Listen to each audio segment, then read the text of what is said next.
অরবিন্দ যে একটা প্রতিটা মানুষের মধ্যে যে একটা জগৎ তৈরি হয়েছে, অথচ সেই শ্রী অরবিন্দ সম্পর্কে আমরা আরও একটা নতুনভাবে, যেমন আগেকার মুনি ঋষিরা একটা করে টোল করতেন যে এইরকম একটা সংগ্রহশালা প্লাস তার সঙ্গে শ্রী অরবিন্দ সম্পর্কে আরও বিভিন্ন মানুষের মধ্যে প্রচণ্ড আগ্রহ আছে, অথচ তাদেরকে আরেকটু জানানোর জন্য আমি আপনাকে অনুরোধ করব, তারা আরেকটু কী করে জানতে পারবে এই জন্য যদি আরেকটু এই অনুষ্ঠানটা করি, এই প্রদর্শনী করি, প্রত্যেক বছরেরই বিষয় আলাদা থাকে। এবছর যে বিষয়টা করেছি আমরা, সেই বিষয়টার বিশেষত্ব হচ্ছে যে 1900 থেকে 1947 অর্থাৎ স্বাধীনতার সময় পর্যন্ত এই 5টি দশকে কীভাবে স্বাধীনতার সংগ্রাম এগিয়েছে।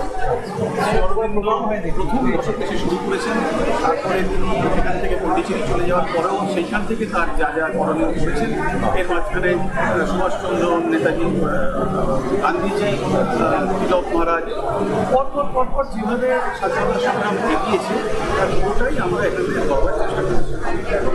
এখানে শুধু দুটো জিনিস খেয়াল করতে হবে, সেটা হচ্ছে এটা এই প্রদর্শনী দেখলে ঠিক ইতিহাসের বই, এই প্রদর্শনীটা হচ্ছে আরেকটা যেভাবে সংগ্রাহকরা যেভাবে তাদের আছে সেইটা তারা যেভাবে এসে সাজিয়েছে, সেই সাজানোটা যদি একজনের সাজানো হঠাৎ করে দেখি তাহলে তার থেকে আমরা কিছুই পাবো, কিন্তু যখন আমরা এটা পুরোটা সম্মিলিতভাবে একসঙ্গে যখন দেখবো তখন দেখা যাবে যে এটা একটা স্বাধীনতা সংগ্রামের যে 5 দশকের ইতিহাস, সেই ইতিহাস খুব সুন্দরভাবে একটা ইতিহাস।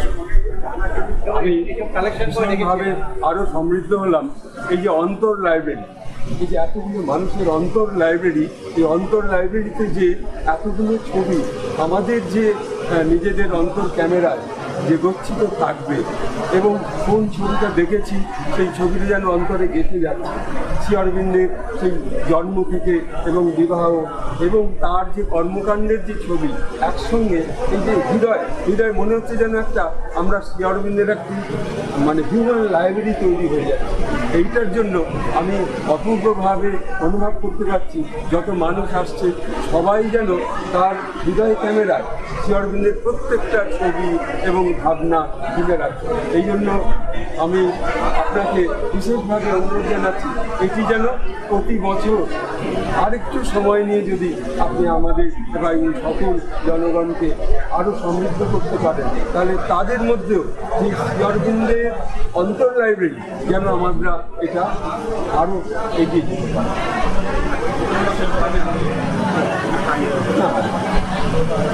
দুটো জিনিস উল্লেখ না করলেই নয়, তার একটি প্রধান হচ্ছে যে এবছর দেশবন্ধু চিত্তরঞ্জনের প্রয়াণের শতবর্ষ, সেটাও এবারে আমাদের এই প্রদর্শনীতে একটা বিশেষ স্থান পেয়েছে। তাকে নিয়ে বেশ কিছু কাজ, তার ছবি এবং অন্যান্য কাজ যেগুলো আমরা দেখানোর চেষ্টা করেছি। আর অন্য যে সেটা হচ্ছে আমরা শুধু স্বাধীনতা সংগ্রামের ছবিগুলো দিয়েই থেমে থাকিনি, আমরা একই সঙ্গে বাংলার এবং ভারতবর্ষের যে দ্বিতীয় নবজাগরণ, সেই এই যে সময়টা, অর্থাৎ সামাজিক বিভিন্ন পরিবর্তন, সাহিত্য হোক, চিত্র হোক, সমস্ত জিনিসের যে বিবর্তন হচ্ছিল, সেই বিবর্তনগুলোকে আমরা 3 ডাইমেনশনাল যে সমস্ত আমাদের এখানে যে সংগ্রামরা এসছেন নিয়ে, সেইখান থেকে দেখা যাবে যে ওই 5টি দশকে কীভাবে বিভিন্ন সামাজিক বিবর্তন হয়েছে। আমাদের স্বাধীনতা সংগ্রামের সঙ্গে সঙ্গে সেই বিবর্তনটাকে যদি মিলিয়ে দেখা, শ্রী অরবিন্দ ভবনে প্রতি বছরের মতন এবছরও আমরা একটা বিশেষ প্রদর্শনীর ব্যবস্থা করেছি।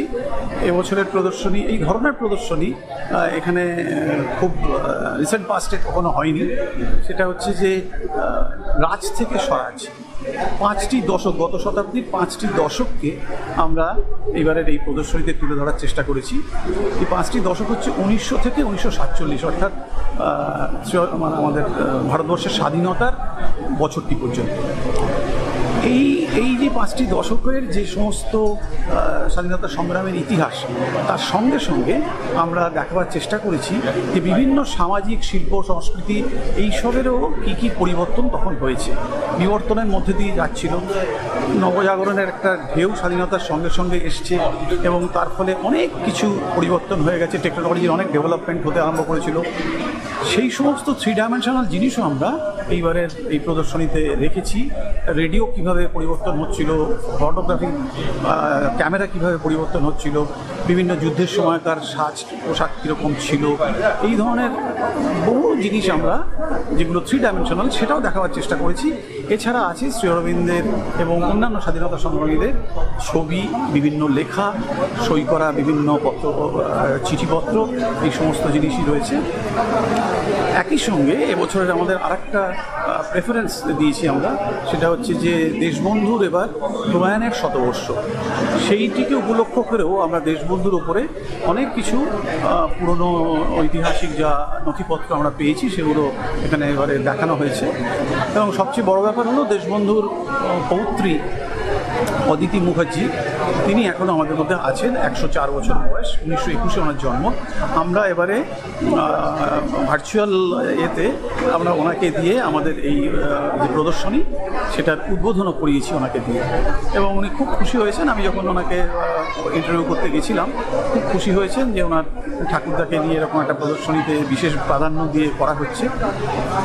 সমস্ত কিছু মিলিয়ে এই প্রদর্শনীর মুখ্য যে দিকটি সেটা হচ্ছে যে এটা কোনো ইতিহাসের বই নয়, যে এসে প্রদর্শনীটা দেখলে একটা ইতিহাস যেভাবে বইয়ে লেখা থাকে একটা চ্যাপ্টারের পর চ্যাপ্টার বিভিন্ন দশক ধরে, এটা কিন্তু তা নয়।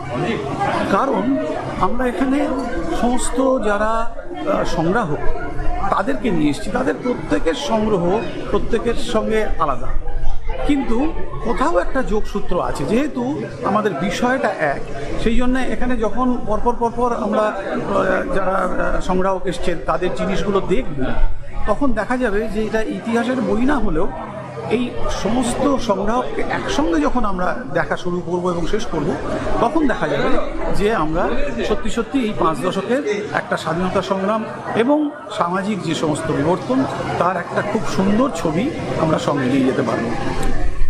এখানে আর একটা জিনিসও এই 5 দশক নিয়ে যখন আমরা করেছি, আমরা একটা জিনিস আমাদের সবসময় মাথায় ছিল যে এই 5 দশকের যে স্বাধীনতা সংগ্রামের ইতিহাস সেটা কিন্তু শুধুমাত্র এই ভারতবর্ষ, যে ভারতবর্ষ আমরা এখন বাস করছি সেই ভারতবর্ষের স্বাধীনতা সংগ্রামের ইতিহাস নয়। ভারতবর্ষ 47 সালের 14ই আগস্ট পর্যন্ত যা ছিল এই স্বাধীনতা সংগ্রাম কিন্তু সেই ভারতবর্ষকে নিয়ে, অর্থাৎ অখণ্ড যে ভারতবর্ষ ছিল সেই ভারতবর্ষকে নিয়ে। সেই 5 দশকের যে স্বাধীনতা সংগ্রাম, শ্রী অরবিন্দের স্বাধীনতা সংগ্রাম বলুন, নেতাজির স্বাধীনতা সংগ্রাম বলুন, গান্ধীজির স্বাধীনতা সংগ্রাম বলুন, দেশবন্ধুর বলুন, শ্যামাপ্রসাদ মুখার্জির বলুন, যাদের এই স্বাধীনতা সংগ্রামে আমরা যারা সেই সময় কেউ প্রাণ দিয়েছেন, কেউ সারা জীবন এই স্বাধীনতা সংগ্রামের মধ্যে দিয়ে, বহু মানুষের রক্তে এই স্বাধীনতা এসেছে। কিন্তু সেই দিন 14 তারিখে যে ভারতবর্ষটা ভাগ হয়ে গেল, যে অন্য একটি রাষ্ট্র তৈরি হলো পাকিস্তান, অর্থাৎ পূর্ব এবং পশ্চিম পাকিস্তান, সেই পূর্ব এবং পশ্চিম পাকিস্তান কিন্তু সেই দিন পর্যন্ত এই স্বাধীনতা সংগ্রামীদের যে তাদের যে সংগ্রামটা, সেই সংগ্রামটা কিন্তু সেই দুটো ভূখণ্ডের জন্যেও। সুতরাং আমরা কোনো মতেই বলতে পারবো না যে আজকে আমরা যে 5 দশকের ইতিহাস নিয়ে পর্যালোচনা করছি স্বাধীনতা সংগ্রামের, সেটা শুধু এই খণ্ডিত ভারতবর্ষের পূর্ব পাকিস্তান এবং পশ্চিম পাকিস্তান। শ্রী অরবিন্দর যদি আমরা শুধু সেইটুকুই দেখি, শ্রী অরবিন্দ খুলনা, সিলেট, চট্টগ্রাম কোথায় কোথায় না গেছেন, পূর্ববঙ্গ যেটা সেটা, কেননা তখনও আমরা জানতাম না যে দেশ কোনোদিন ভাগ হয়ে যাবে। সেই জন্যে আজকে যখন আমরা এই 5 দশকের স্বাধীনতা সংগ্রামের ইতিহাস তুলে ধরতে যাচ্ছি, তখন আমরা এইটা যেন দর্শকরা মাথায় রাখে, আমরা সবসময় মাথায় রাখি, এটা কিন্তু অখণ্ড ভারতবর্ষের স্বাধীনতা সংগ্রামের ইতিহাস। শ্রী অরবিন্দ আশ্রমে পন্ডিচেরিতে, সেখানে শ্রীমা এই জিনিসটির গুরুত্ব উপলব্ধি করি। আমাদের ওখানে যে প্লেগ্রাউন্ড আছে সেই প্লেগ্রাউন্ডে একটি অখণ্ড ভারতের মানচিত্রের প্রতিলিপি আছে এবং সেটা সিমেন্টে বাঁধানো। এবং আপনারা দেখবেন আমরা এই আলোচনা যখন আমি শুরু করলাম তখন মায়ের সেই ছবিটি, যেখানে মা ওই ভারতবর্ষের সেই অখণ্ড মানচিত্রের সামনে মা বসতেন, সেই ছবিটি দিয়েই, সেই মানচিত্রের ছবিটি দিয়েই আমরা আমাদের এটি শুরু করেছি। এবং সেটিকে মা বলেছেন যে স্পিরিচুয়াল ম্যাপ অফ ইন্ডিয়া। কেননা ভারতবর্ষকে হয়তো খণ্ড করা যায় ভূমির থেকে, কিন্তু ভারতবর্ষের যে মূল সত্তা, যে স্পিরিট, ভারতবর্ষের যে সোল, তাকে কিন্তু আর্টিফিশিয়ালি ভাগ করা যায় না। সেই জন্যে আমরা এইবারে এই প্রদর্শনীর আমাদের মূল যে ভাবনা, সেটা হচ্ছে আমাদের সমস্ত ভারতবর্ষকে নিয়ে আমাদের যে স্বাধীনতা সংগ্রামটি হয়েছিল, তাতে যারা জীবন দিয়েছেন, যারা বিভিন্নভাবে এর মধ্যে ছিলেন, তাদের সবাইকে নিয়ে সংগ্রাহকদের কাছ থেকে যা যা আমরা সংগ্রহ করতে পেরেছি, শ্রীঅরবিন্দ ভবনের পক্ষ থেকে, শ্রীঅরবিন্দ আশ্রমের পক্ষ থেকে, আর্কাইভের তরফ থেকে যা যা আমরা সংগ্রহ করতে পেরেছি, সমস্ত কিছু দেখাবার চেষ্টা করেছি। যদিও এতটুকু একটা এর মধ্যে, একটা হলের মধ্যে এত বড় একটা স্বাধীনতা সংগ্রাম, তার সমস্ত কিছু ধরা যায় না, কিন্তু মোটামুটি একটা চিত্র পাওয়া যায়। আমরা সেইটাই দেখাবার চেষ্টা করেছি। এবং আমরা আজকে শেষ দিনে এসে আমরা খুশি যে বহু অধ্যাপক, বহু গবেষক, বহু ছাত্রছাত্রী, শুধু কলকাতার নয়, বাইরে থেকে, মেদিনীপুর থেকে, বিভিন্ন জায়গা থেকে ছাত্রছাত্রীরা এসছে এবং তারা এই প্রদর্শনী দেখে আমরা আশা করব যে তারা একটা এমন কিছু সঙ্গে নিয়ে যাবে যে তাদের মধ্যে এই ইতিহাস জানার খিদেটা আরও বেড়ে যাবে। আমরা এইখান থেকে, আপনি একটু আসতে পারেন, দেখাতে পারেন, এইখান থেকে শ্রীঅরবিন্দের ছবিটি দিয়ে, যেটা শ্রীঅরবিন্দের আলিপুর বোমা মামলার ছবি, যখন তাকে লালবাজারে প্রথম নিয়ে যাওয়া হয়, সেই সময় যে ছবিটি তোলা হয়েছিল, সেই ছবিটি দিয়েই আমরা কিন্তু এই প্রদর্শনী শুরু করেছি। সেই ছবিটি এখানে আছে, একটু দেখিয়ে দিতে পারেন।